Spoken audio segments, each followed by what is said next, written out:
Welcome to the Boneyard with Steve Robertson. As always, I am your good friend and host, Steve Robertson, here on the Hump Day edition of the Yard. I got a busy day in front of me today, so I'm trying to get all this done today. I just give you guys a little update on a couple things. Got a lot of good feedback from Monday's show. You guys like that inside stuff, man, from practice, and I tell you, I enjoy bringing it to you too. It has been so great that Mike Leach has been so open with us. And that's one thing that we had heard from our Washington State colleagues is that Leach really enjoyed the media being there at practice. And so we're there. And it's not like it was at times with Mullen and Moorhead. I mean, we're there for the entire practice. Now, when we get into the season, it'll be a little more limited. But Coach Leach has been incredibly accommodating to the media. And what's amazing to me about that is you think about some of these people in the media that appear to have this grudge against Mike Leach, and maybe they've never worked a beat, where you get to go to 15 minutes of practice and 10 of it is stretching, and then 5 minutes of it is a water break. There is a lot of transparency with this program. Nobody's coming up to us saying, "Hey, listen, so and so is in trouble, and we don't want you to report on that." That's not happening. And Mike Leach isn't afraid of anything.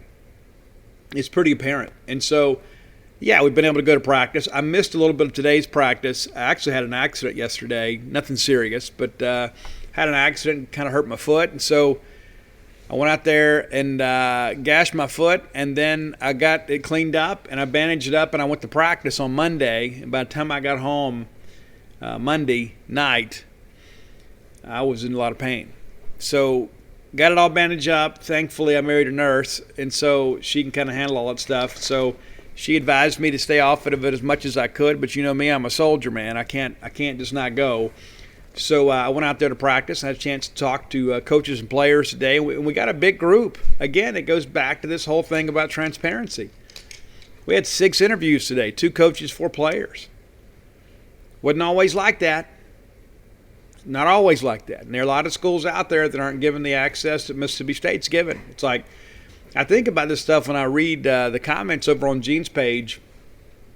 Paul Jones or I or Robbie or Mike will put an article up and people are just kind of remarking on it. And then I go read some other websites and they don't have that stuff because their school is kind of limiting access. They're doing things by Zoom call, and it's just not even close to what we're getting. And so I don't know how long it's going to last, but I'm grateful for it. Matter of fact, I told Mike Leach that Monday. I said, "Hey, Coach, thanks so much for letting us come out here and be a part of all this." And he goes, "What was it like before?" And I said, "It was never this good. So thanks." I don't ever take those things for granted, man. I absolutely don't. And so we're going to talk a little bit more today about football practice. You guys liked it. I had several people message me and say, "Hey, Steve, what about this guy or that guy?" And other people said, "Hey, man, really enjoyed the show. Very comprehensive review." We're going to do kind of part 2 of that, kind of answer some of your questions. Some of you guys hit me up and asked about certain players, and you can't be the only people that have those questions. And so we're going to address that on the show. So rather than me, kind of send you an individual answer, I'm just going to kind of address it for everybody, because I can promise you there are a lot of people that love Mississippi State that have the same questions about the same players and the same issues that you do. Now, one of the first things I want to say is we're still awaiting the clearance of Jacoby Moore. That's the loan signee from the 2021 class that is yet to report. Now, I'm told again, it's just a matter of time. Now, he's already missed, a week of practice, but he is expected to be here in time for classes to begin. And listen, let's be fair to the kid. I mean, he's not going to have an opportunity to really get up to speed this year. Probably, redshirt, could see him play in a couple games and then maintain that redshirt year. But again, very optimistic about his ability to get cleared. And I'm told it would have already been done. They had some type of hang up with an online class or something. But anyway, he's doing what he needs to do. And it's been very difficult for a year. His mom died earlier this year. And, that's a tough thing for anybody to deal with no matter your age. But yeah, we'll hopefully have some news on that really, really soon as far as his clearance goes. And he's the guy that needs to be here. I mean, he does. The good thing is that we have such depth at wide receiver. It's not like he was expected to come in and play this year, at least not in a major role. But you want him to be here just to get acclimated, even if it is a redshirt year, because I think he's a very talented guy that's going to have a big college career. But, yeah, we'll get him in, and then that'll be the entire class. And, it's been a while since we've had a non-qualifier. Knock on wood, right, if you can find some around you. But, I think that goes back, to your coaching staff and even with Joe Moorhead, giving them the due diligence to go out there and make sure that they're signing qualifiers. And the way the rules work now with scholarships, your non-qualifiers count in your annual 25 allotment. So whether they qualify or not, they still count. You only get 25 initial counters, and if you want to waste one on a guy that's not going to qualify, that just doesn't make a lot of sense. I can understand if it's some absolutely once-in-a-generation type player, and you think, hey, we're going to sign him and send him to the junior college of our choice to kind of give us a running start towards getting him back. That makes a little sense, but by and large, those opportunities are few and far between. We had some baseball talk earlier in the week, and not a lot to report on that respect, but I am finishing up the book. Single-digit chapters remain. I was kind of doing the math today. I think we're 7 chapters away from being done. And what's interesting, too, to go ahead and prepare you guys. So, heard from the publisher today, it's probably going to be an early November release date. That seems like a long time away. Well, it is. And a lot of it's because there are a lot of people that don't have the same work ethic that you or I do. And that's not anybody in production with the book other than the printer. They're having difficulty getting people to come to work. Supplies are limited, all that kind of stuff. That's the thing, too, and I'm not going to get all political with you, but, the American spirit has been fueled by our willingness to get out and go work, and it is incredible to me that there's so many things in society today that are kind of coming to a grinding halt because most people don't want to get out and go work. But there you go. So we were hoping for a late October release because it takes about 4 to 6 weeks to get these books printed. And so, now they're telling us it's probably going to be, November. So we'll still have it out before the holidays. You'll still be able to buy it for Christmas presents. I just want to kind of let you guys know. And again, because of the fact that there is these delays, like a second printing, the chances of us getting a second printing between now and Christmas are not good. So in order to guarantee you get a book, once we put that pre-order link out there, you need to jump on that. Because here's what's going to happen. I've gone out and done a few book signings this summer, and people are telling me, hey, Steve, people want to know, when's the new book coming out? So once those books hit the bookstores, I have no longer any control over them. And so it's important to understand, if you want to be sure you get a book, you need to pre-order one. And yeah, you may have to wait a couple months to get it, but you'll have it in time for the holidays. So again, they're going to order all the pre-orders. Like, so let's say for an example, sometimes we sell 2,000 or 3,000 copies as a pre-order. Well, they're going to order those plus the allotment for the bookstores, and there'll be a little replenishing there as well. But the chances of us have a second printing between now and Christmas are just not good. And I'm a little worried about running out of books. I've already explained it to my agent. So they'll order pretty heavy, but there is no guarantee that you're going to get a copy of Dogpile if you wait and try. I'll just get it right before Christmas at my local bookstore. There's no guarantee it's going to happen to you. I'm just being honest with you, kind of preparing you. So when the pre-order link comes out, go ahead and jump on that. It'll be one less thing you got to worry about. But yeah, it's been a lot of fun. I tell you, before we change topics here, I miss Omaha, like an old summer romance, man. I'm not going to lie. I catch myself sometimes, I'll be kind of hung up here watching YouTube or whatever, taking a little bit of a break and returning some emails. And I find myself gravitating back to those YouTube videos of the College World Series. Went up there to the bedroom tonight and watched the DVR version of Game 3. Again, that's probably the 20th time I've watched it. It's almost like going through an ex-girlfriend's Instagram. It's like, I miss you. I just want to see you again. And I go look at Omaha and I think, man, I wish we were in Omaha now. It was so much fun. It was such a rewarding experience. There's so many great memories from every bit of that. And as I go back and write these chapters, and I finished up the Notre Dame Super Regional chapter today, we'll start the bracket play of Omaha chapter next. But, I go back and I think about all these moments and memories we all made together and how special they all are.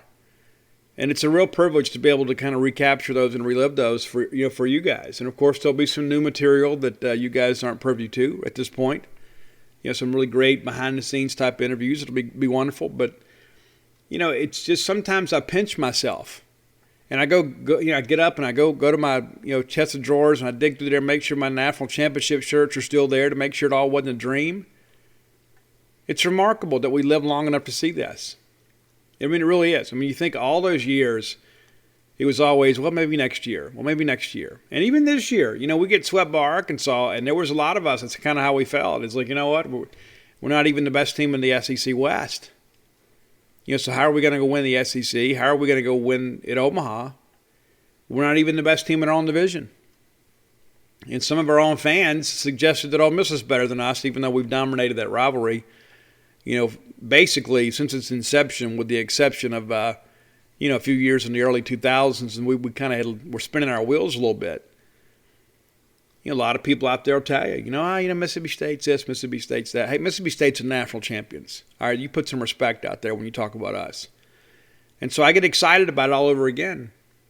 And I hope that you guys do as well. And I love walking around town. We have all these visitors coming in, obviously, kids moving to campus and the families are here. And everybody you see is decked out in national championship gear.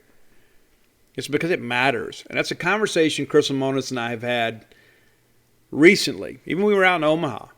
He goes, I'm just so glad that I'm in a place where it matters to so many people. And this is a guy, obviously, that played at the Citadel, probably before 400 or 500 fans on a big weekend. A guy that, coached at Louisville, where they didn't even charge admission to go to the games. Then he goes to Indiana, which, baseball's probably the third or fourth most important sport on campus. Now he's here in his birthplace of Starkville, Mississippi, winning a national championship. This is a destination job in college baseball. And Chris Lamonis is here. Chris and I are about the same age. I kind of laugh sometimes and think, you know what, I may never have to get to know another head baseball coach. And, of course, everything is so volatile in this profession. I mean, you never know. I mean, not that I would ever expect Chris to be involved in anything unscrupulous. But, you have a couple lean years and all of a sudden people want you. And obviously that's not going to happen right away because, Chris has built up some currency winning a national championship. But I also believe, too, this isn't Chris riding the wave of the recruiting efforts before him. Chris is doing a great job recruiting now. So this is a sustainable run with a coach that understands the game and understands our culture. So looking forward to another college baseball season, to say the least. I'd like to thank our friends at Bulldog Burger Company for their support of the show. They've been with me a long time and do such a great job. If you're looking for a great meal, look no further than Bulldog Burger Company. Matter of fact, I heard from my friend Jeff. Jeff Murray hit me up and said, hey, Steve, we went to the one in Ridgeland. It was outstanding. Absolutely outstanding. There's a lot of consistency with Bulldog Burger Company. That's one of the things I love about it. It's basically the same meal every time I go. Some places you go, they just have an off night, depending on who's cooking. That's just not the case at Bulldog Burger Company. Very consistent with what they do. From restaurant to restaurant, it's the same.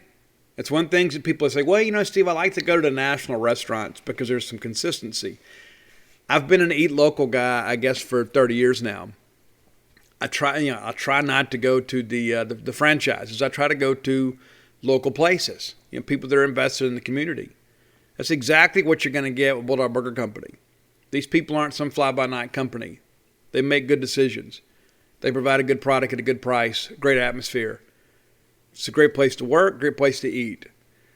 3 locations now to serve you right here on University Drive in Stark Vegas, Gloucester Street there in Tupelo, and of course there on Lake Harbor Drive in Ridgeland. Bulldog Burger Company, the place where people go to meet. MEAT. All right, so since we were together last, there have been 2 Mississippi State football practices. The defense had the better of things on Monday. It was pretty apparent. I mean, there was a stretch there. I think the offense only scored a couple touchdowns in team drills, and it took some doing. Defense really, really, really played well on Monday. On Tuesday, it was a completely different deal. I thought I wouldn't say the offense dominated, but the offense clearly had the upper hand throughout the team drills. And one of the things they do at practice is they score each play. So like if somebody makes a big play, either way, their unit gets a point. And so you walk out there sometimes and say, okay, offense leads 14-12. And then they get down to the last play of the period, and basically, the loser of the play has to do up downs. whether you're on the field or not, let's say your offense, you could be a walk-on offensive lineman that hadn't even broken a sweat other than just kind of standing out there in the Mississippi heat. You still got to do up-downs. It is a team exercise, a team punishment. But, man, things move out there in practice. They do. There's not a lot of standing around. You know, just when you're a kid, you go line up in, middle school football practice or whatever, and, you get, a dozen receivers out there. So you go run your route, and you kind of sit out there and get stiff waiting for your next one. That's just not how it is at Mississippi State. One of the things they do to ensure they get reps for everybody is really the first part of practice. Once everybody gets loose and they go through their positional drills and everybody's good to go, they have basically 2 stations for pass skeleton. And so they split it up and they alternate reps. And so the younger guys are out there, the older guys are out there. You separate by unit, and you're working, out there. It's a lot of running, to say the least. Your receivers during those dual pass scale drills, they never really stop. You run down there, you run your route, then you run back, you get in line, somebody's there to give you some hydration, and then next thing you know, you're going again. And so it's not a situation where people are just kind of standing around and waiting for something to happen. It's very impressive. You can tell this is a system that's been refined over time. One of the things I wanted to kind of talk about, too, offensively is, I asked Mike Leach directly about the quarterback competition. You may have seen his answer out there on social media. But I asked him because just give you an opportunity to kind of characterize what the quarterback competition looks like. Now, Jack Abraham has not fully participated in practice since we started. He gave it a go on day one, and I understand he's still having some headache issues, and we wish Jack the absolute best. But based on where we are right now and the fact that we're going to play a football game here in a little over 3 weeks, Jack's not a factor in this quarterback competition. Now, he may be later, but he's not right now because Jack's not able to practice. And I want to clear this thing up, too, and I mentioned this on Gene's page, and I might have mentioned it here before, too. Look, Jack Abraham is not in any doghouse at all. It was just kind of a freak accident that happened earlier in the summer, and he's still kind of, working through the lingering impact of all of that. But Jack's fine. I mean, Jack is a model student athlete. I've never heard anybody say anything negative about him, even when he was a quarterback, coming out of Oxford. Nobody ever said anything negative about Jack Abraham. The people, Southern still rave about what a good guy he is. So there's nothing in that respect to worry about. Because the first thing that people pop up with, if he's not out there, something must be wrong. Yeah, something's wrong. He had an injury, and he's working back from an injury. It's not a situation where he's done anything inappropriate. But if you're at practice, and you guys aren't, you're dependent on me to kind of bring you up to speed here. It's Will Rogers' job, and it's Will Rogers' job to lose. Will looks to be very decisive with the football, has a full command of the offense, it appears, has the respect of the rest of the team. The guy's a gamer. As Dylan Johnson said, he's just a dog. He said, that's as best as I can say it. Will Rogers is just a dog. And that's what you got to have. You got to have some toughness. And that's a difficult attribute sometimes to fully evaluate, is how tough a guy is mentally. But Will Rogers is a guy. And it's like Mike Leach has said too, coaches' kids are generally very, very, very, very, very committed to film study, as is Will. And so he's breaking down his film, breaking down his offense's highlights, lowlights, trying to get better as a team. Now, Lovertich, the transfer from South Alabama, also understand, too, that he is a grandson of a former Bulldog basketball player. I believe that's correct. But Lovertich has really acquitted himself pretty well. Now, he's not as big as Will Rogers, and I wonder sometimes how he'll manage playing behind that big offensive line. But, right now, he's number 2. With Abraham not able to participate, I think Lovertich has really taken a step forward. I don't think he's going to catch Will Rogers, though. Now, Mike Leach hadn't come out and named Will Rogers as his starter, but I think it's actually pretty evident to anybody that is at practice that Will is just simply a step or two ahead of the rest of the quarterbacks. Now, Soggy Robertson, Daniel Greek not getting a lot of reps when we go to team drills. they're getting a bunch early on in the pass scale. They're getting a chance to get out there and throw, get a chance to get some feedback from the coaching staff. So it's not like they're all just kind of standing around watching the varsity practice. They're able to get some reps too. And then they're all going through positional drills. So it's not like, we've brought these newcomers in and we're just kind of, making them wait their turn. They're getting a chance to practice too. But, we're getting ready to play a football game here pretty soon. So, the reps in team drills are going to the guys we expect to play. And we're going to play a lot of people on defense. You might as well get ready for that. We're going to play a ton of receivers. We're going to play a ton of people on defense. One of the newcomers that has drawn kind of rave reviews here recently, and a guy that we expect to play this year, is running back Ketravian Hargrove. They call him Bull. That was his nickname when he came in. Dylan Johnson tells us he is the fastest running back on the team, without question. Coach Eric Mealy tells us that he ran a 10.500 during the track season and has run multiple sub-4.40s during their testing drills at Mississippi State. We don't have that other element from another player. We just don't have that. I mean, you look at Hargrove and you think, man, that's a pretty big guy, probably kind of a between the tackles runner. And then you see him out there catching the ball very naturally and tucking it away and getting upfield. It's pretty impressive. It's another weapon that Mississippi State can use. And he is getting a lot of reps during team drills. Not as much as Jaquavius Marks or Dylan Johnson, but unlike a lot of his fellow freshmen, he's not having to kind of stand there and watch team drills. He's able to participate. And Simeon Price has had some reps too, but not on the same level as Hargrove. But that was a guy too, you remember, a lot of people kind of, raised their nose at that and said, well, if he's still available it's late, maybe he's not so good. He had all these offers from Florida State and Penn State and everybody. Well, Mississippi State took a shot at him.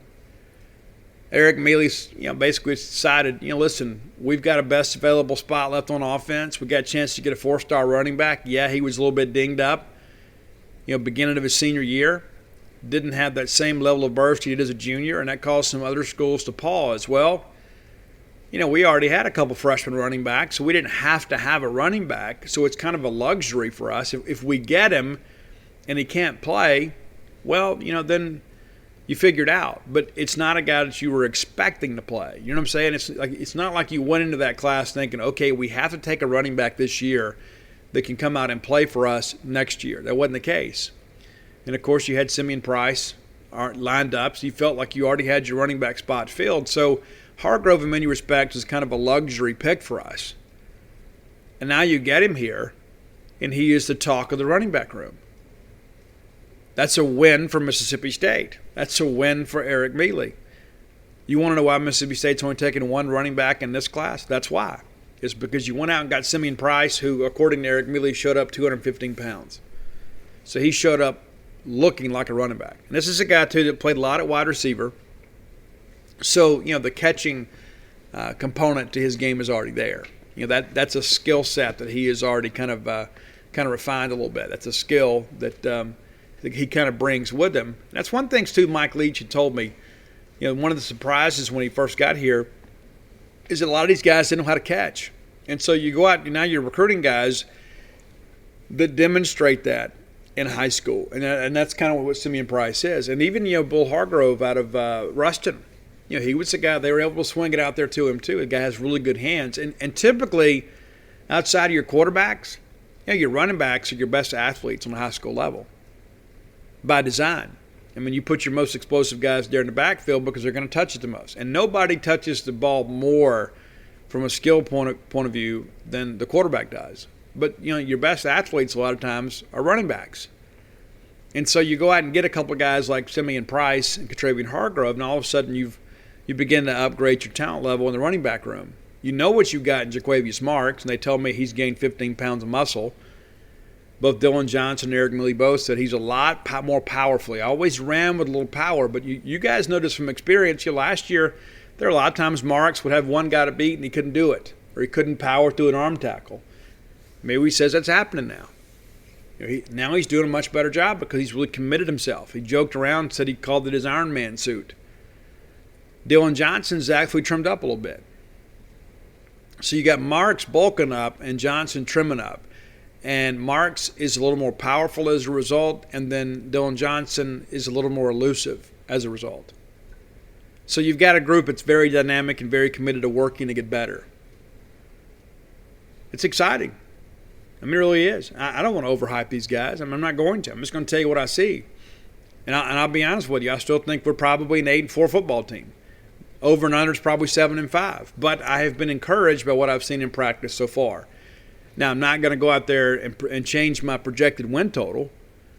But I do think we are ahead offensively of where I expected us to be.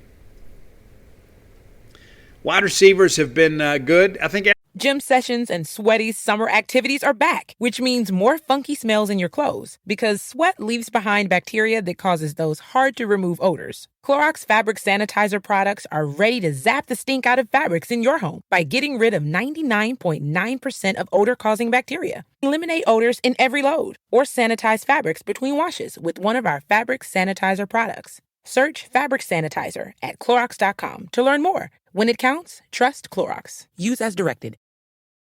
Sports have a way of bringing us all together. And at Sleeper, we developed a fantasy platform designed to make leagues more fun and personal. Sleeper includes an integrated chat and every feature you could want for your NFL, NBA, and even esport leagues. Plus, it's completely free with no ads. See why millions have made Sleeper the fastest-growing fantasy platform.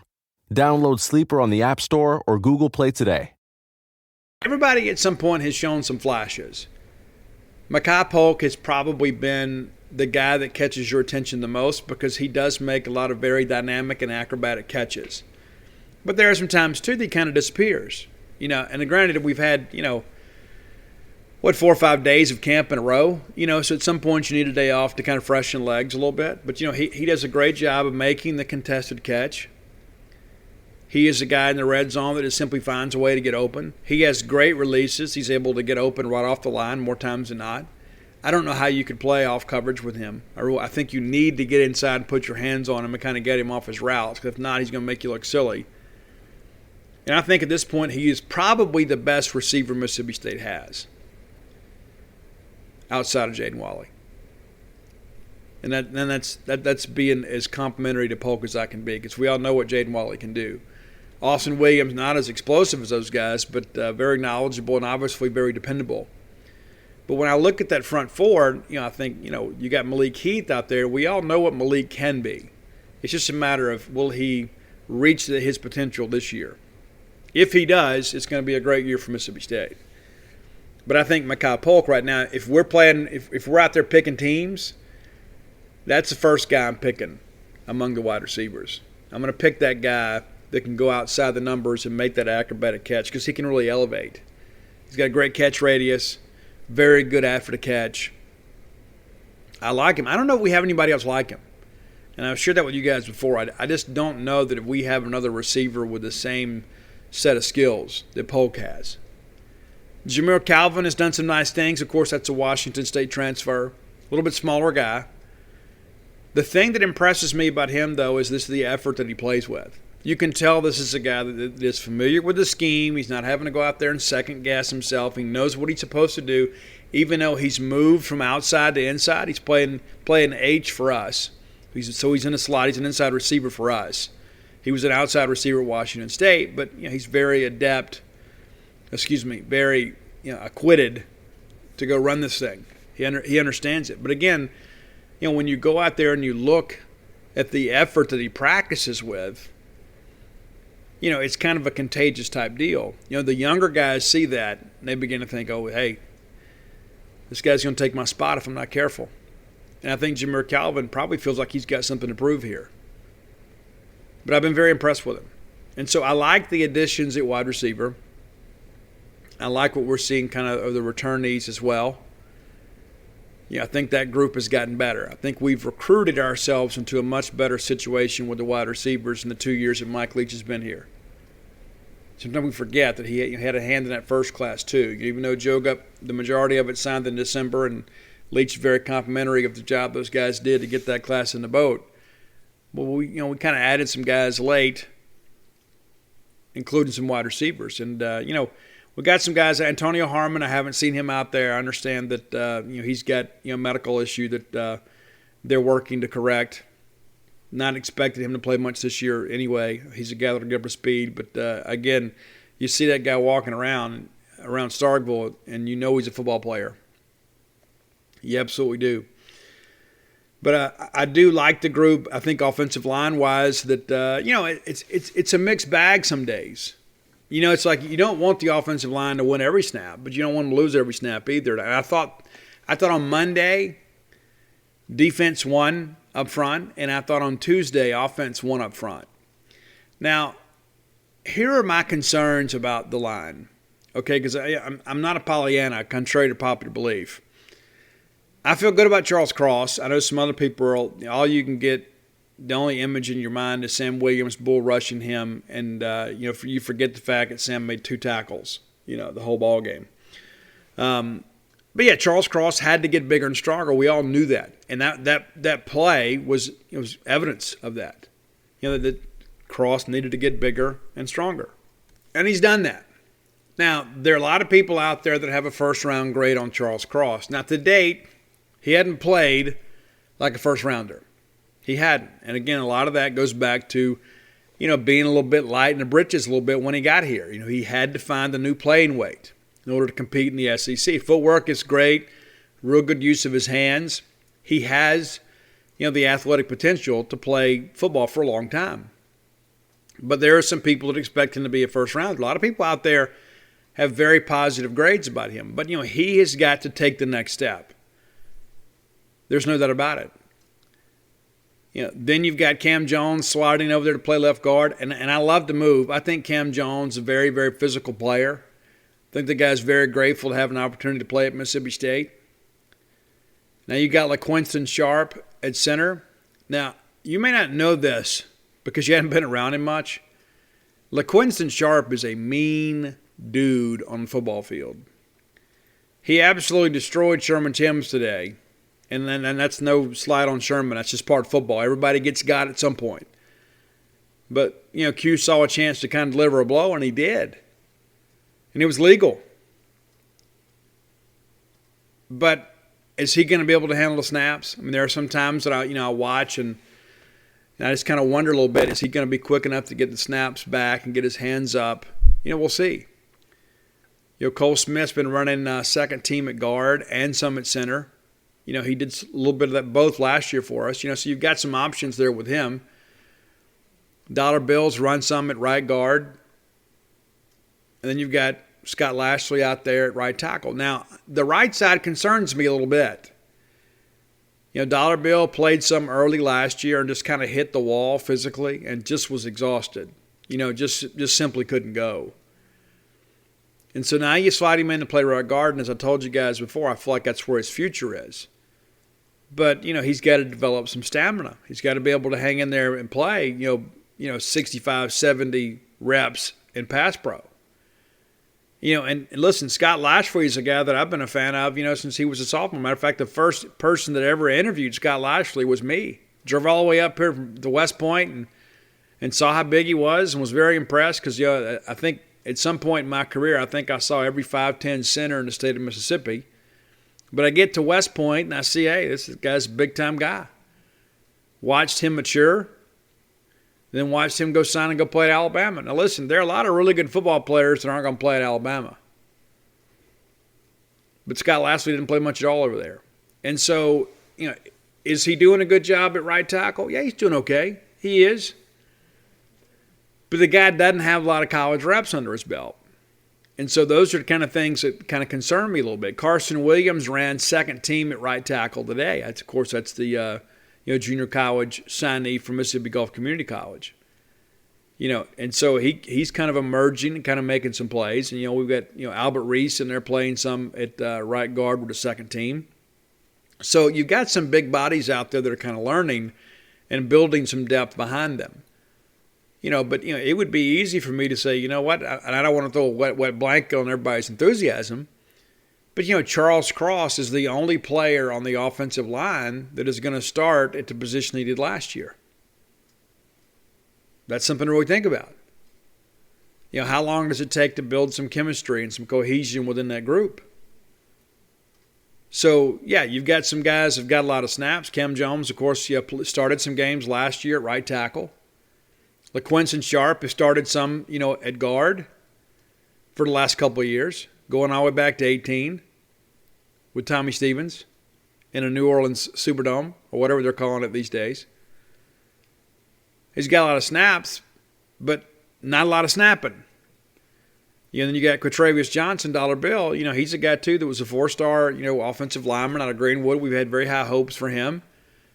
And, he hadn't played a whole lot. He's played some, but hasn't played a whole lot. And so I'm not trying to raise concern here. I'm just trying to shoot you straight. If there is a group that I think probably has the most to prove, it's that one. But I do like the fact that we've got more options to work with this year. I mean, you go out and you get Nick Jones, you get Carson Williams, you bring in Albert Reese, a guy that's a lot more game ready than the average freshman, from a physicality standpoint. And so, and then the fact that Cole Smith's running on the second team, to me, says a lot about our depth. I don't think in any way that's an indictment on Cole Smith. I mean, Cole Smith played some really good football for us last year.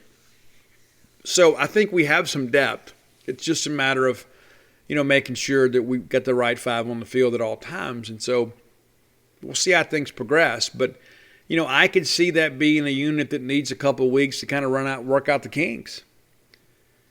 And you and I both know, hey, if you can't block, you can't throw. You can't run, you can't catch. It all starts up front. And so we've got to do a good job up there.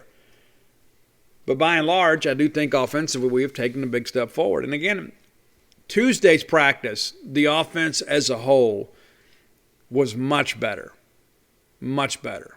And that's the thing, too, I guess if you're a coach, you don't ever want one unit to dominate all the time. And that's what good practice sessions bring you. One day the defense dominates, the next day the offense does. And I don't know that I would say either dominated, but clearly the defense had the better day Monday and the offense had the better day on Tuesday. So we'll see what we come up with on Wednesday. I'm eager to get back out there. I'm not in love with that heat, I'll be honest with you. I guess I'm getting old. It saps my energy a whole lot quicker than it used to. And I can't even begin to imagine being out there, going full out with a helmet and shoulder pads on. And our people do a great job hydrating these guys. But listen, high school and college football players around the country, please hydrate. Oh, my goodness, please do. It's very dangerous heat sometimes. All right, today's top 10 list brought to you by closewithblair.com. And we've got some interesting information about Blair, too. And again, that's closewithblair, BLAIR.com, closewithblair.com. Guys, Blair is not just number one with Fairway Mortgage. He's not just in the top 1%. He's in the top 1% nationally, like in the industry. You want to do business with winners? You want to be with somebody that knows how to win and how to get your loan approved and get you into a home and get you off this whole hamster wheel of renting? Blair's your guy. He's also given some incentive just to Boneyard listeners because, he's a Mississippi State guy. I've told him, I like doing business with Bulldogs, and he likes doing business with you guys too. And so here's what he's going to do. When you call him or you email him, if you mention, hey, I heard your ad on a Boneyard, he's going to pay for your appraisal fee on your any purchase or refi. How about that? So you've been thinking about, hey, I'd love to be able to refi, but I can't afford the appraisal. I can't afford to come out of pocket with that. Don't worry about it. Just call Blair and say, hey, Blair, heard your ad on the Boneyard. He's going to pay for your appraisal. And if you're a new home buyer, you have no idea what that means. Let Blair take care of it. He can explain it and pay for it all at the same time. Some other information, too, that Blair wanted me to share with you guys. Forecast over the next year are that home appreciations are going to be upwards around 6%. That's roughly $18,000 on a $300,000 home. On the other side of the coin, rent is set to increase 10%. So if you pay $1,500 a month rent, that's going to be an extra $1,800 annually. So rather than you building that into some equity into a home, you're basically making somebody else rich. So get off the hamster wheel of renting and buy yourself a home. Buy yourself a forever home. Or maybe you're just looking to buy, hey, we've always loved that home, but it's going to require a little love and some fixer-up. reach out to Blair. He can help you with that too. All loans handled by Blair himself. He doesn't farm it out. He doesn't just use his name. He's the guy. So you've got a man on the inside of one of the most important industries in American business, Blair Chandler. Give him a call today, 601-500-2344. And again, top 1% nationally. Top 1%, guys. It's a guy that gets things done. CloseBlair.com. Okay, so it was Roy's pick today, and I just wasn't feeling it, and we'll probably work our way back to that. I've had several requests over the year or so for this band we're going to do today. But before I get to that, just so you guys know, Poison, my least favorite popular band from the 80s, now the number one most listened to playlist in Boneyard history. It's crazy. You guys are insane, man. I tell you. I love you guys to death. Roy texted me this morning and said, hey, Poison's already up to number 3 and climbing. By lunch today, we had over 23,000 impressions on that list. So apparently I'm the guy that missed the memorandum about Poison. So thank you guys for supporting the show. And I can respect your love of Poison. They got a lot of great songs. They do. I still think CeCe DeVille is a bit of a poser. But be that as it may, I'm glad you guys enjoyed the list. And I have so many people that have walked up to me and said, Steve, like I had a guy today at practice. Steve, I'm really not a big music guy, but I've learned a lot about music by listening to the show. So I'm glad we're able to provide a bit of a service there. So today's top 10 list is the Foo Fighters. I love the Foo Fighters, and that may sound kind of interesting to you guys because I despise Nirvana. The best thing to come out of the Foo Fighters was Dave Grohl. Dave Grohl is an absolute musical genius. There are a lot of people in the music industry that are simply kind of performers for hire. You know what I'm saying? There's a lot of people that are great singers and they can't write their own songs. They can't write their own music. And that's not in any way to diminish their talent. But a guy like Dave Grohl, Dave can do everything. You may not know this. Dave's very first album, he recorded the demos himself. Played all the instruments, played the bass, did the vocals, played the drums, played the guitar, did it all. As a matter of fact, when he was with Nirvana, he used to write songs when they were on the road. He'd bring a guitar with him on the road and kind of write his own material. So, when things happen with Nirvana, sadly, with Kurt Cobain taking his own life, Dave kind of had a running start into a new career. And there were a lot of people that wanted Dave to come play drums for them. And he just thought, you know what, I think I want to get out from behind the kit and do something a little bit more. So today's top 10 list of Foo Fighters is coming at you now. The honorable mentions, and I know a couple of you people will think these probably should be in a top 10. And there's a couple of them I could see. I guess there's really 5 honorable mentions. So some of the more recent stuff, Rope, Walk, and Run. These other 2, I nearly put them in the top 10. This Is a Call, and I'll Stick Around. I'll Stick Around, it's a classic song. And the fact that one just missed the list, that's probably number 11, should say what I think about these songs. Okay, so top 10. Number 10, Monkey Wrench. And I think this song is a little bit silly and sophomoric, but that's kind of Dave, too. It's like Dave has these real serious songs, but there's always that side of him, too, that there is an element of silliness in the things that he does. Monkey Wrench is one of them. Number 9, a song that is really, really good, and I think one of the more underappreciated songs in the catalog. It's Stacked Actors. I love the vocal on this one. It's like the part when he says, when they all die blind. It's just stacked that actor, stacked to the rafters. I absolutely love the song. I love the bass line to it, too. It sounds like something sonically from a different era. Number 8, this is one of the first big songs, and they had this great video for Big Me. And that was when the Mentos commercials were so popular. Like, if you had a Mentos, everything explained itself away. So they had the Futos commercial. If you don't know it, you go check it out. But this is a song, too, that he actually wrote when he was with Nirvana. Not for Nirvana, but it was just he was with them when he wrote it.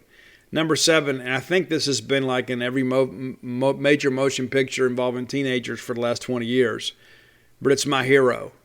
There goes my hero. I love the song. It's the way this song is put together too. It's not like a typical, just straightforward rock song. There's just a lot of elements to this that I think are different. And I'd be remiss if I didn't say this.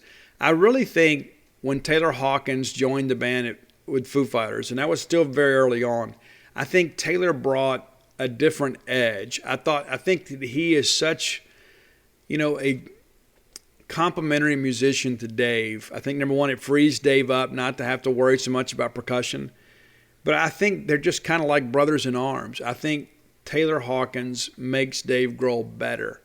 And he is a phenomenal drummer. Absolutely phenomenal. I've seen him live, seen the Foo Fighters live, and it was on the Broken Leg tour in Memphis. Some of you may have been there. Took my oldest daughter, Audrey, to go see it, and she walked away, and she says, I want to start going to more shows with you. And we hadn't done that, but we need to. But loved going to see the Foo Fighters, but I was blown away by Taylor Hawkins. And again, I think that was probably the missing ingredient. Not that there weren't some great tunes early on. I think Taylor Hawkins just brought a harder edge to the Foo Fighters. All right, number 6, Learn to Fly. Again, that's kind of one of those catchy, kind of radio-friendly songs. I also like the lyrics a lot. It's very inspirational. Number 5, and there were times in my life this has probably been my favorite Foo Fighters song. Not for very long. I love the song, though. And I noticed, too, there are a lot of political candidates that use it. And if you've followed the Foo Fighters at all, you know that Dave Grohl is really kind of apolitical. And then all of a sudden, all these other people use his songs. And he's actually supported some other political candidates, not because he necessarily supported their value system, but because he wanted to appeal to both sides. It's like if one candidate's using it, then I'm going to play it for the others. But it's times like these. And Shinedown actually has a nice version of this live on the Somewhere in the Stratosphere live album, which is pretty cool too. But times like these, it's one of those, if I'm not mistaken, it was one of those songs that was kind of written post 9/11. I think I'm correct about that. That Dave was kind of inspired to write that after 9/11. Number 4, and again, the guitar riff on this is one of those great driving songs. And you remember back in 2014 when they used to have the hype videos, and back when they would allow people to use music without suspending their Twitter account, the Mississippi State, the Hell State Highlight, used the song All My Life for the video clips for Kentucky. After we went up there and beat Kentucky, that whole part about done, on to the next one, that's all from All My Life. I absolutely love that song. It is an absolute banger. And so when you're on the road and you're driving, you better have the cruise set, because this is one of those that will get your heart racing. Number 3, I don't think this song gets enough notoriety. I mean, honestly, I think there are a lot of people that know the Foos that maybe don't know this song as well as they should, but it's The Pretender. And the video is great, but man, Dave's vocals on this are just next level. Dave is not a guy that's got this 5-octave voice where he's going to be able to hit all this operatic stuff. He's a rock and roll singer, and he is an authentic voice.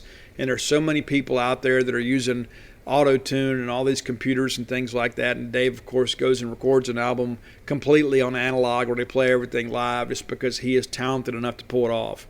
But The Pretender is one of those that I think is a real highlight in the Dave Grohl catalog. I don't think there's any question about it. Number 2, Everlong. There was a while there, it's like I wasn't exactly sure what direction this song was going to take, and it's one of my favorite ones. Before it would be number 2. But, the guitar on it is good. The percussion on it is good. And I think Dave was just really starting to find his voice then. He's a lot more, shall we say, demonstrative now as a vocalist. But this is when I think that the Foos were just kind of really beginning to experiment with their sound. And I think there's a lot of authenticity in the song. But number 1 for me, and it's not just number 1 on this list, this is probably my favorite song of the modern era. And not just, the 2020s or 2010s. I would say this is probably my favorite song this century. probably, since the late 90s, maybe even the mid 90s. I mean, of course, it's some Soundgarden stuff that was very instrumental to me. But this song kind of came out when I was going through some very difficult things in life. And it kind of became this anthem for me, and it's Best of You. And I always felt like that he was singing to me. I really did. There are some songs you listen to, and I get chills right now just talking about it, where it just registers with your spirit. It's not just in your heart, your ears, but in your very spirit. And this is one of those songs for me. I absolutely love it. I think it's a very vulnerable song. I think Dave Grohl just absolutely nails everything about it. The music is great. The vocals are great. But the best part of this song is the message. Were you born to resist or to be abused? It's crazy. Go check it out today. I love the list, man. I love the Foos. And what's funny, too, Dave Grohl said one time that Foo Fighters is the dumbest band name in the history of the world because he just tried to put out a demo out there and kind of be nondescript with it just because he didn't want people to know that he was involved with it. He didn't want to ride the wave of Nirvana fame. He wanted the music to stand on its own, which I thought says a lot about him. He is the genuine article, and there's so many fakes in the music industry. But I'd be remiss if I didn't mention that the thing they're working on right now that just recently got released is the DGs. That's right, DEEGES, a take on the Bee Gees. And they have covered some of the great Bee Gees songs. And, guys, it is phenomenal. It is absolutely phenomenal. And, again, that's that silly sophomore excited Dave. Go check it out. Their version of Tragedy is absolutely next level. It is absolutely next level. So that's top 10 list. If you have an idea for the top 10 list, reach out, let me know. I'm happy to do it. You can find me on all forms of social media at Scout Steve R. If you're not following me on Twitter, what are you doing with life? Next segment of the show brought to you by Campus Bookmart. You know Stan the Man. You walk into Campus Bookmart and there's like your favorite uncle looking at you, with his tie on, his short sleeve, button-up shirt, got his nice pressed khakis on, looking at you, just, hey, how can we help you? Good to see you. That's Stan the Man. He's there to serve you. As is Miss Kathy Brown, the lovely, talented Susie, Cheyenne, Candy, the whole crew. It's so great. It's like walking into Cheers, man, because they're so glad to see you. Go by and check them out today. Get the latest in Mississippi State fashions. If you can't make it down there, visit them on the World Wide Web at campusbookmart.net. And by being a loyal Boneyard listener, we'll give you a phrase that pays. It's BSR, which stands for Beautiful Steve Robertson. And that gets you free shipping on all orders over $50. And the order less than $50, absolutely incomplete. And you know what? Football season's going to be here, right? And so the kids have probably outgrown their stuff from last year. Their football mom, listen to me. They have. And I know you just bought them all like 10,000 national championship shirts. But listen, they're going to want those football shirts. Dad wants a football shirt too. Don't make him buy it for himself because you know what's going to happen. He'll probably get the wrong size. Mom, you're going to have to take charge of this project. I know you got enough going on. I get it. But go to campusbookmart.net. Let them make life easy on you. And use promo code BSR. We'll save you a little shipping on that. Check them out today. campusbookmart.net. All right, let's talk a little defense. So I really believe in the practices that I've seen. I was not there Saturday, but I was there Friday, Sunday, Monday, and of course most of the day, part of the day on Tuesday. So the guy to me that has been the most consistent on the defensive line is Cameron Young. He looks like what you want him to look. He is performing at a high level. He is a guy, too, that, when they have to say, hey, you need to man up, they don't have to say it to him. He's a guy that always brings it. He looks like what you'd expect an SEC interior lineman to look like. And I think the fact that he's a guy that can get in there and eat up double teams is going to open some things up for Jaden Crumedy. And certainly for those linebackers. Now, Jordan Davis, always in the backfield. Always. I think he and Randy Charlton both are going to be very formidable. Jack Harris fighting out there too. Jack Harris had a really nice interception yesterday. Had a nice TFL today. Jack is a different looking player. I shared that with you guys on the Monday show. He's put on some mass. but he's moving around with more confidence. And that's not to say that he lacked it last year, but I think now that you have that year under your belt, you know you belong here, and you know now, hey, listen, last year I was behind Kobe Jones and Marquise Spencer, and me and Aaron Odom might play a little bit. Well, now I got to go play. Now it's my time. And you can just kind of see that there's like a flip that's been switched, a switch that's been flipped with him, pardon me. So, yeah, I've been impressed with what I've seen from Jack. He looks like a different player from a physical standpoint. And I think he's also doing a lot less thinking out there. It's a lot more read and react out there. I think he's playing a lot more naturally. Linebackers, again, you know what you got with Aaron Brule. We didn't talk a whole lot about Deshaun Page the other day. He is a very impressive-looking player. Now, he was here in the spring and probably a little more tentative. He also had a big pick on Sunday. But he's a guy, too, that you see him out there running around, and he immediately catches your attention. He wears big number 16. But he is an impressive-looking kid. Now, the main thing with him is just finding some consistency in the reps. I mean, I think Jed Johnson's the guy that's really come on, and so my hope is that Page will kind of go along with that. Now, of course, Jet's got more experience at the SEC level. He's been around, kind of understand what's expected of him. But Page is a guy, too, that could kind of be an X factor in this defensive group. I think we feel really good about the starting backers. You talk about some freaks. We talked about Aaron Brule, Nathaniel Watson, and Ty Wheat. I don't think we're going to have a problem getting to the quarterback. But I also am encouraged because we do have some depth behind them. And guys that can kind of eat up some reps, so you can save some wear and tear on the starters and not have a big drop-off. I think Jet and Deshaun Page are a big part of that. And so I'm eager to kind of see what Page can become. But again, you look at him, and he absolutely looks like an SEC player, running around a little raw at times. But to be fair to him, they didn't play football last year at East Mississippi.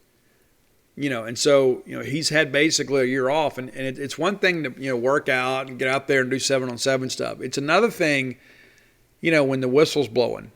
It's another thing when you're out there and you got people that are competing for a job. And so there's the spring, I think, was probably a chance for him to kind of get back into football mode. And I think, again, I think later in the year you'll kind of see him come on. I don't think he's quite there yet, but you can see how physical he is, and you can see what a presence he could bring, once he kind of gets this thing figured out. And Zach Arnett will get him right. There is no question about that in my mind at all. Zach Arnett is going to do a great job getting these guys ready to go. I don't think there's any question. Another newcomer, too, that got some reps today, Ty Cooper. Probably had the most reps that he's had. And, of course, he's playing some at Sam. A little bit down the depth chart. But I like to see him out there in team, because he has an opportunity, I believe, to help the defense this year. He looks like a guy that can play. A lot of these freshmen come in, they still got a little baby fat on them. That's not really the case with Ty Cooper. His best football still lies ahead of him. But these linebackers, this might be the strength of the defense. And you can say, well, Steve, we lost a lot last year, and we did. But we added some guys, too, that I think are very, very talented. I think as a group, they're going to be a lot more athletic this year. And people forget Aaron Brule was a first-year starter last year. His best football still lies ahead of him, too.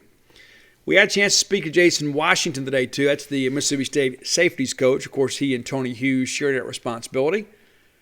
And he and Darcel and Tony all kind of work together as a unit for the most part. But Darcel coaches the corners, Tony the nickels, and Wash gets the other safeties. But he mentioned today they got 14 guys out there at safety. 14. You remember last year we've talked about, we belabored the point, they were down 5 safeties. You got 14. You got everybody back except Marcus Murphy, and then you've added some more to the mix. Washington looks to kind of be excited about his group. I think he should be. There's not a lot of people blowing off the top of the defense. We saw a lot of that last year, but you don't see it in practice. You got a lot of guys out there that can play. Saw C.J. Morgan do some good things today, too. I know that's encouraging to you guys, too. Any contribution you get from C.J. is kind of a bonus at this point, considering what he's been through. But he's a great locker room guy. He's going to be a great coach someday, if that's what he elects to do. It's a guy that had every opportunity to move on. NCAA allowed him another year of eligibility. He came back. He didn't want his final memory to be the injury against Alabama. He wanted to come back and rewrite the ending to his own story. And I'm rooting for him. I know you guys are as well. But he's still kind of down the depth chart a little bit. But he's going to play. Maybe special teams or in the rotation at safety. He's going to play. But you've got some guys up there, too. You got some dogs on defense now, too. We talk about Dylan Lawrence. And I asked Jason Washington about him specifically today. I'm a Dylan Lawrence fan. I've always felt like you just got to find a traditional spot for him. You got to find a place that he fits. And he was really coming into his own last year when he got hurt. You know, and you wish he'd have been able to play the whole way through because he'd been that much farther along. But you see him out there. He's one of the first guys that catches your eye on defense. And it's not just because of his size and length, but he's always around the football. He's a guy that just kind of diagnoses plays pretty well. You know, there are things in coverage, of course, he's still kind of working through. But, you know, with that catch radius, you know, that's one of those things, too, that kind of erases some mistakes. Is when you're a little bit longer than everybody else, you get beat by a quarter step, you can still make a play. Still a rough around the edges, but he's getting it going. And Janari Dean's kind of in the same boat. You know, Janari Dean's another one of these guys, too. You know, we talk about being dogs. That's Janari Dean. Janari Dean is one of those guys that, you know, played running back in Ricky Wood's offense there at South Panola. You know how tough a position that is. Yeah, but Janari's a guy that wants to be around the football. And he was absolutely sick last year when he got hurt. He was going to play last year as a true freshman. Now, we've got a bigger, faster, tougher version of him now. But this is a guy that was going to crack it too deep as a true freshman a year ago. And I think that's pretty impressive. Now you get him back into the mix. And we've talked a little bit about corners. And you know what you got with Emerson. But one of the things that I'll say, too, about Marcus Emerson is they don't try him a lot. You know what I'm saying? It's like they'll throw it to Ketravian Richardson, and in some respects they'll throw it to Emmanuel Forbes, and Forbes will make him pay. He had a couple near picks today. You know, his long arms. It's a guy that gets in there and makes some plays for you. But you don't see a lot of people really test Martin Emerson. And that's a really good luxury to have, you know, because it basically takes away half the field when you've got a guy that can really cover up over there. A lot of people remember the play against Auburn, you know, when we're supposed to be in cloud and he's in press and the guy runs by and we give up a game-winning touchdown. He'll be better for that experience. And I don't know if it's just the quarterbacks. Maybe you're thinking, you know what, I'm not going to throw over there and get the ball picked. Or maybe it's the fact that Emerson's doing such a good job covering guys up that the receivers are like, I'll just wait for the next rep. I don't know. I don't know what's all behind it, but they don't test Martin Emerson much. And at some point, you know, you got to go make a play. Now, I've seen Mekhi Polk beat him on a couple plays, but it's kind of few and far between. Martin just does such a good job out there. I think people just feel like, you know what, there's got to be softer targets out there than going at Martin Emerson. Excited to see what he can do. And I do think he comes out this year. I don't think there's any question. Now, they will test Asias Furge and Ketravian Richardson. And you know what? That's good because those guys need practice reps. Those guys need to get out there and figure it out in practice before they get into a game. And Ketravian Richardson, when you look at him, you know, he has all the physical skills. It's just times he's out there guessing a little bit. And that's what practice is for. He'll get better. He'll get better. And he's already gotten better in a few practices that we've seen. I think actually when they put the helmets and pads on, I think he took a bit of a jump there. And so I think he's a guy that needs that physicality in the game to kind of get him going. Maybe he needs to kind of see red a little bit, so we'll see. But I do think we have very serviceable number two corners. Now, Martin and Emmanuel are going to play the most. There's no question about it. They're going to play a lot of snaps, and they should. They're your better players. But again, I think when you look at the totality of the defense, I think we're just more athletic than we were last year. And a lot of that's because you got some guys healthy. But there's also, you know, some newcomers, I think, that have come in that are going to be, you know, very positive contributors. You know, Jalen Green and Randy Charlton. You know, Green's still figuring some things out. You know, you can see sometimes that, you know, he gets a little bit too wide in nickel.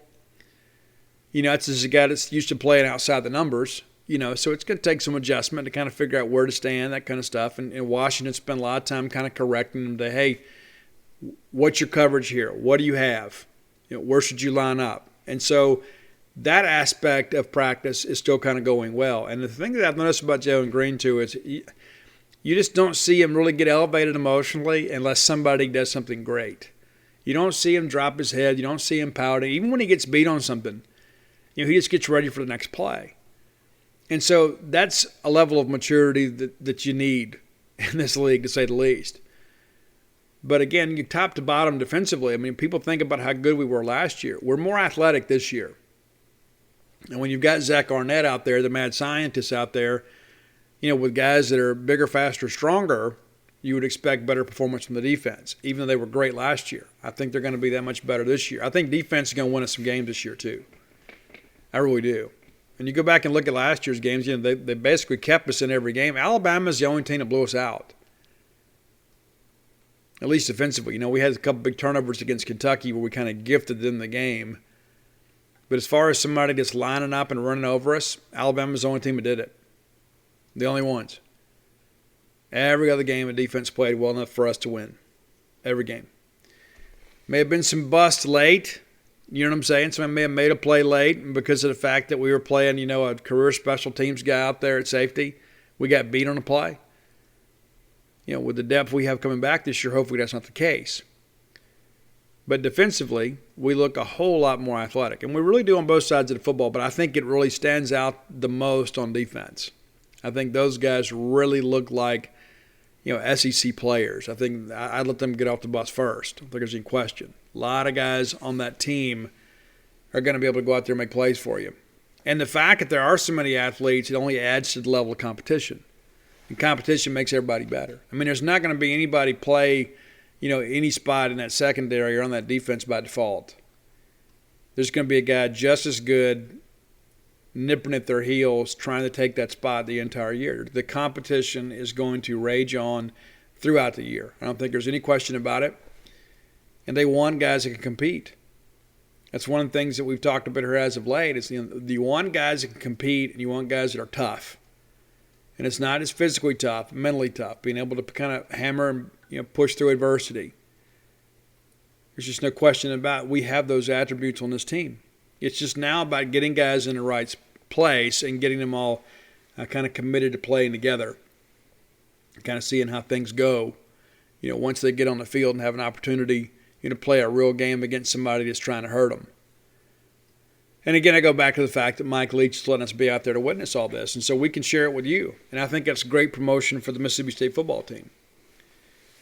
I don't think there's any question. I mean, what else is there to talk about? We could all be sitting around giving our hypotheticals, right? Well, I think this team has got the best defense, or here's the top 10 backup wide receivers in the SEC. We could be talking about that crap, but we're not. We're talking about an actual football practice. Anybody can make a stupid list.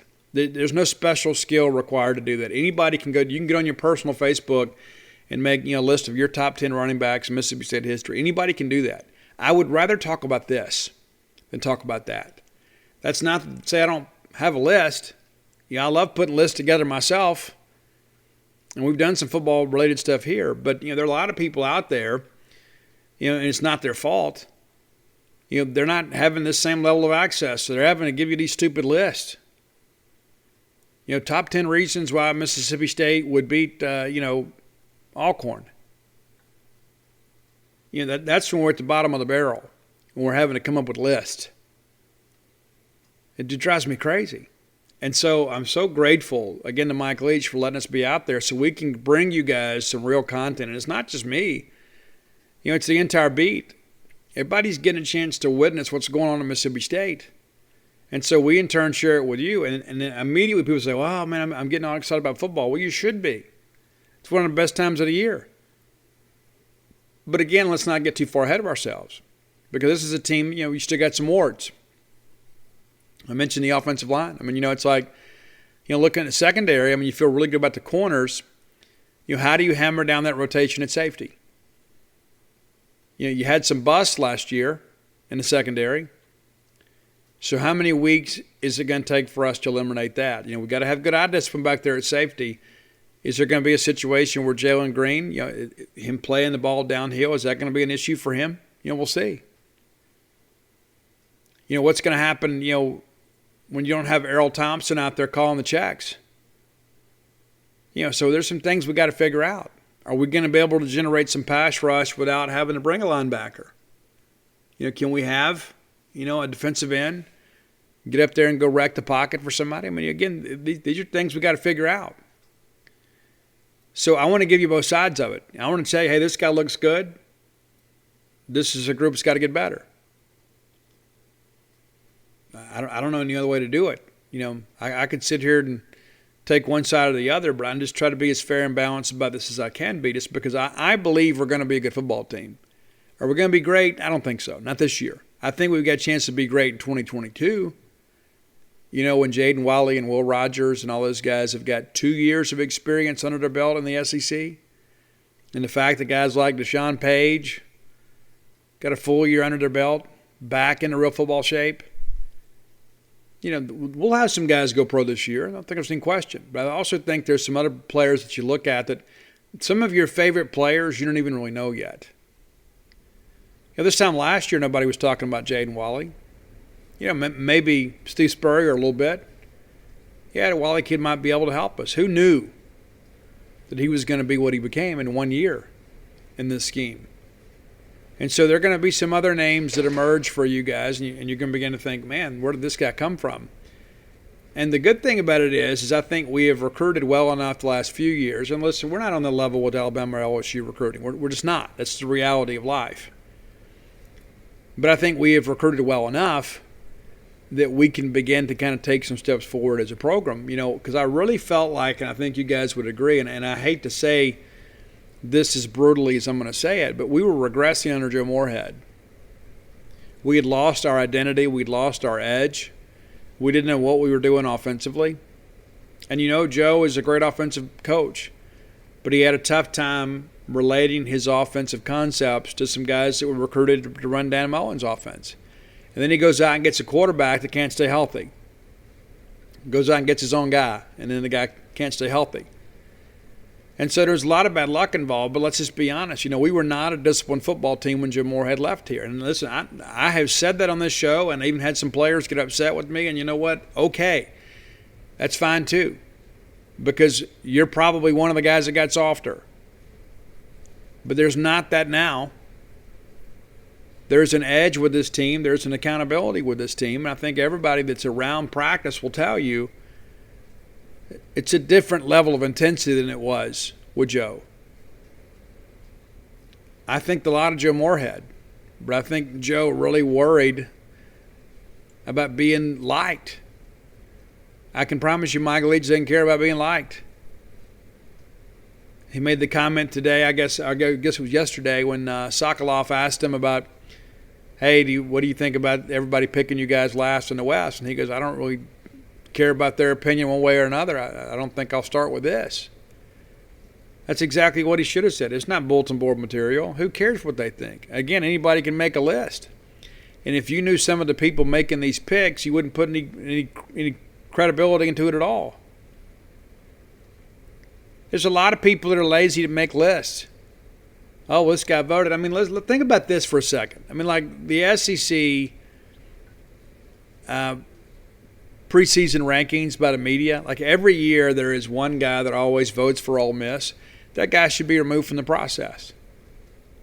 And not just because he votes for Ole Miss, but because he doesn't respect the process. It's a joke. And recently there's been some guy that's voted for South Carolina. Those people should be removed from the process. And that's why I don't think you should take any of these lists seriously. And Robbie Falk and I talked about this recently. We were talking about the SEC, preseason picks and all that kind of stuff. When Robbie and I were in Omaha and we're voting for the All-College World Series team, that's a big thing. I mean, it really is. It's not, it's not just, a list that's going to go up on Gene's page. I mean, they hand out awards for this, and this is something that is associated with the College World Series forever. I mean, you go up there and you look, and there's all these names out there. It's a huge honor to be named to that team. And so they give you the stats, and they give you all the player names, and you got to turn all that stuff in by like the fifth inning or so. And we're agonizing over this list. I'm like, Robbie, who do you have at shortstop? I was thinking about going with Nick Kent from Virginia. I said, yeah, I really liked him too, but did we give it to Forsythe? I mean, he had the big game on Saturday. It's like, we want to get it right and be fair about it. It's not a joke to us. And maybe we take it too seriously. But I feel like when somebody gives you the responsibility to vote on something like that, something of that importance, you need to give your best effort. You don't go pick Ole Miss to win the SEC when they hadn't had a winning season since 2015 with a bunch of recruits that got them in trouble. And so back to the Omaha thing, it's like, when that thing came out, when they started announcing the team, I was really proud of the fact that we voted for the people that we thought most deserved it. And you know what? Not everybody we voted for won. But I felt we had some integrity in how we did it. It'd have been easy just to go ahead and put all Mississippi State guys down. And like Landon Sims didn't make the Omaha team. Will Bednar and Jack Leiter were your two pitchers. They probably should have given us the option to have three. They gave us two. Leiter won, Bednar won. Landon Sims didn't. Landon Sims deserved to be on that team. But he wasn't. Scotty DeBrule had a great series. He deserved to be on that team. He wasn't. Lane Forsythe up and down this year. Really down towards the end of the year offensively. Lane made it. Lane made it mainly because of his defense, but he also had some big hits in that game too against Vanderbilt. You can run all the way through the list. There's a lot of guys out there that had big games or big weekends that didn't make the list. But at the end of the day, it is just a list. Final segment of the show brought to you by Portico. You guys have heard me talk about Portico many times. If I was moving to Starkville now, I would move to Portico. Now, I'm kind of entrenched out here on the Ponderosa. I've been here a while now. I guess 7 years. Seems like just yesterday. But if I was moving today, I would move to Portico because I would love to be closer to campus. But not so close that I'm caught up in the hustle and bustle of campus because it does get busy over there. But you can live on the backside of campus just over a mile away from campus. Close enough to go run over there if you want to, or go ride your bike, whatever. And all your friends are going to kind of want to come park at your house because you're 1.1 miles away. Very easy to get to. You turn onto 12 off of 82, the very first right. Pat Station Road takes you across Old West Point Road. There you are. It's very, very easy to find. You'll like it. Great construction, great prices, great craftsmanship, great neighborhood. You can get an investment home there. You can get your primary residence there. You can get your home away from home there. There's some people that like to keep a place in Starkville. And so you know what? It's just so much easier for me to keep all my tailgating stuff here. And there are a lot of people that come up here even when there's not a ball game just to kind of get away because they love the energy of Starkville. So reach out to our friend Brooks Bryan. You guys know Brooks. He's my friend, your friend. I'm going to give you his number, but don't share it. I don't want Brooks to know that don't tell him that I gave it to you either. But Brooks will answer all of your questions. Phase 1 is just about nearly sold out. Some room in Phase 2. That's all coming soon. But Brooks can answer those questions for you. I love going up, go better and checking it out. I've had friends of mine that have reached out and said, you know what, Steve, when we get ready to go, that's the first place we're looking. And you're dadgum right, you should. Brooks Bryan's phone number is 601-416-8075. Again, that's 601-416-8075. Make Portico your next move. All right, let's talk a little bit about recruiting. So, we had some commitments here recently, and we're about 2 weeks away, I think, from the next one. And as sure as I say that, somebody go up and commit tomorrow, which would be just fine too, right? I'm happy to take the flyer on that. But August 25th, Davian Collins is announcing his decision. I fully expect that to be Mississippi State. He is scheduled to take an official visit to Mississippi State on September the 11th. That looks like it's going to be a big weekend for us. Collins is a guy that does play corner. He's got several offers at this point. Great relationship with Darcel McBath. He'll tell you that. He feels like Mississippi State is home. He feels like Darcel McBath understands what he can do, and he believes that he can come in here and develop into a big-time player at Mississippi State. So, again, I fully expect it to be Mississippi State when he announces, and I believe it's August 25th. Another guy that's going to take an official visit to Mississippi State that same weekend, September 11th, is Stone Blanton. I believe Stone Blanton, within the next 30 to 35 days, is going to be a Mississippi State Bulldog. It is just simply a matter of time. Now, Stone, in many ways, has done it the right way. Now, to be honest with you, I wish he'd have already made his commitment to Mississippi State. But, he didn't get the opportunity to get out and go see places last year. They were restricted in what they could do. Couldn't go out and meet coaches. Couldn't tour facilities. Couldn't come to the cookouts and that sort of stuff. Well, now you're able to do that. And so they're kind of making up for lost time. That doesn't change in any way how Stone Blanton feels about Mississippi State. It in no way changes how he feels about Zach Arnett. And there are a lot of times, when people are like, oh my gosh, I wish these guys wouldn't get out and go visit. I think they need to do all their visiting before they commit. Right? Because if they've already done it, and then they commit to you, it's already old hat for them. You don't have to worry about a guy committing and all of a sudden, well, I feel like I missed out on something. All my friends are taking all these trips, and I want to meet Nick Saban too. Why didn't I do that? Well, now I want to go do it now. So if it happens later in the process, now all of a sudden then it becomes kind of an encumbrance to you in your recruiting efforts. You begin to ask yourself, is this guy really committed to us? And then all of a sudden, maybe they never even thought about, flipping or making another decision. And all of a sudden somebody else opens, hey, listen, we really liked you, but now we've got a guy that's not coming. So it's an issue. So, it's just kind of like, wouldn't you want your spouse to do all their dating before they got married? Yeah, of course. You wouldn't want them to get married and continue to date. It's silly. So Stone's had his fun. He's gone out there and seen everything, took about 3 official visits, and he's set to visit State on September 11th. And I believe he's pretty close to tying a knot. I'll be surprised if he's not. Does he commit on the visit? Does he commit before the visit? Does he commit after? I don't know, but I still believe wholeheartedly that he is going to commit and sign with Mississippi State. And I think the baseball aspect of it is a big part of it. And this is one of the things I think people forget too, is that he was a baseball commitment first. It's not like he's a football guy and we're trying to use baseball to close the deal. This is a guy that was already committed to Mississippi State, loved Mississippi State, loved the idea of playing at Duke Noble Field. And so, we've had to kind of sell him a little bit more now because he's got, several other options. And this is a full scholarship sport, and he owed it to himself to get out and go see some things. And so, now we'll kind of see how it develops. But I feel good about where things stand. Had a chance to talk to him after the Top Dog camp, and he was, kind of non-committal about what, but pretty solid on when. He goes, hey, we're about 6 weeks out or so. When that official visit, again, that's 30 days from now. Or 31 days. I forget how many days are in August sometimes. But, so we're basically a month away. And this is a guy, too, that's kind of rounding himself back into good shape, getting healthy again. He had that shoulder injury. He re-injured that, diving for a ball in the outfield. And so they've been careful with him this year. He'll be full go, though. He'll be ready to go. And I'm excited to see it.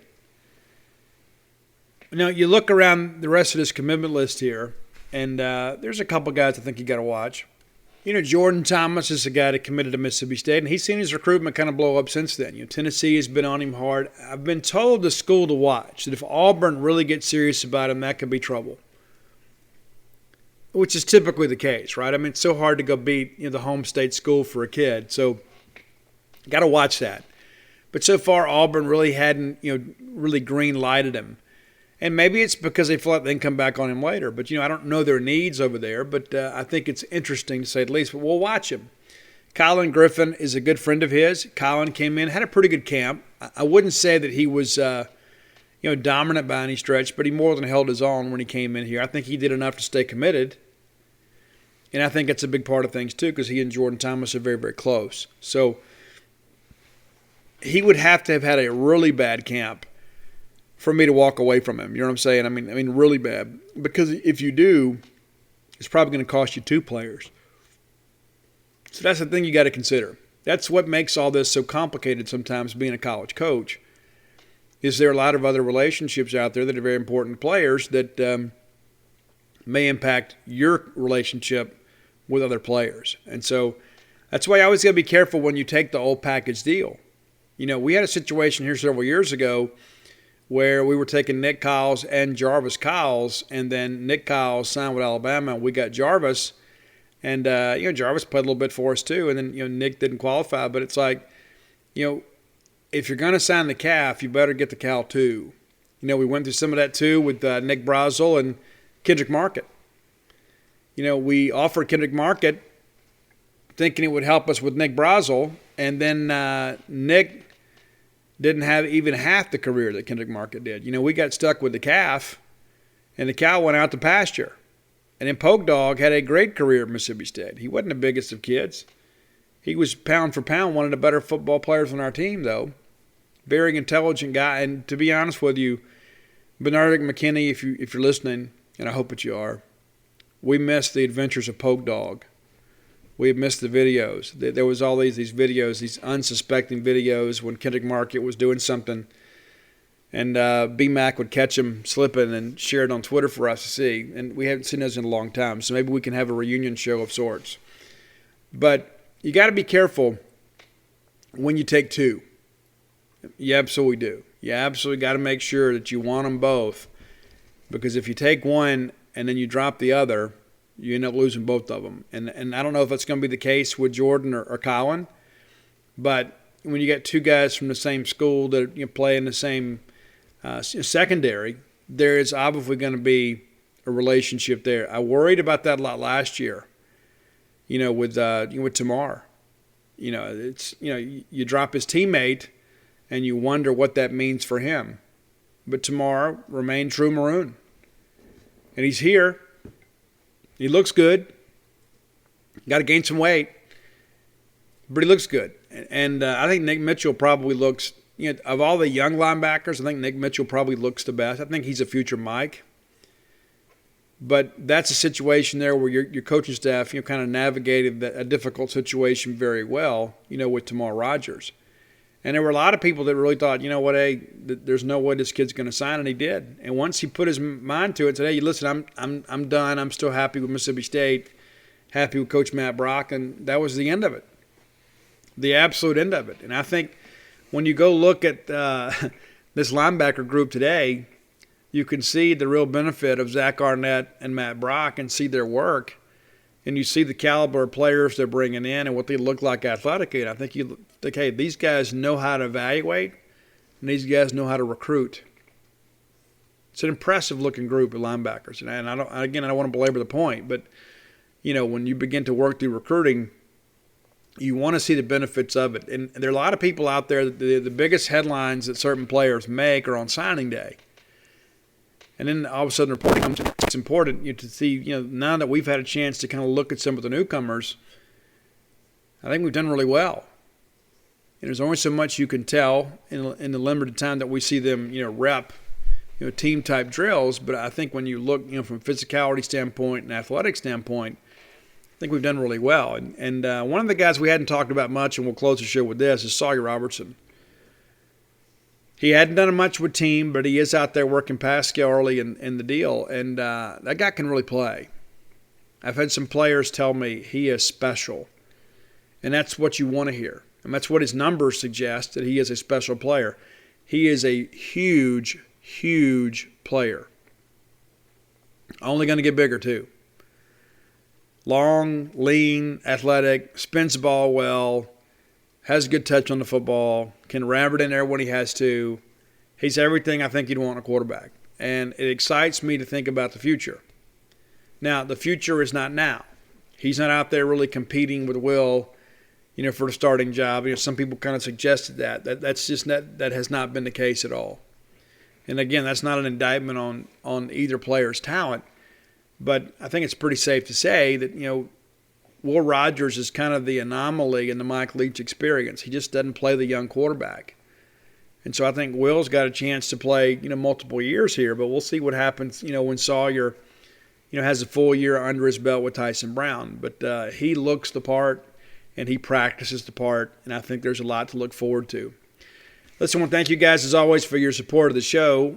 You can go to alphadogsthebook.com. That's alphadogs, D-A-W-G-S, thebook.com, and get signed copies of Flim Flam, Stark Villains, or Alpha Dogs. If you're looking for Blooms of Oleander, which is still on the Mississippi bestsellers list after 5 weeks, you can go find that at Amazon or booksofmillion.com or Barnes & Noble, or order it to your local bookstore. They have it at all of my books, signed at Lemuria Books, at Turnrow Books, Book Martin Cafe here in Starkville, and your favorite local bookstore can order those books as well. And very, very easy to do. And I'm a big proponent of the independent bookstore, so please check them out. And look forward to getting out there and touring for Dogpile. Really excited about that. That's a book I didn't expect to write this year until we started seeing this baseball thing come together. And it's been one of the greatest joys of my life to write this. I cannot wait for you guys to read it. If you're looking for Stark Villains gear, go to starkvillains.com, and they'll get you taken care of. And I appreciate you guys still supporting that. That book is a few years old, but it was recently back on the Mississippi bestsellers list. So appreciate that. And as always, buy the gear. It's in most schools, it's uniform friendly. How about that? So until next time, let's all live our lives in a way we make more friends than enemies, and people can see a difference in the way we live.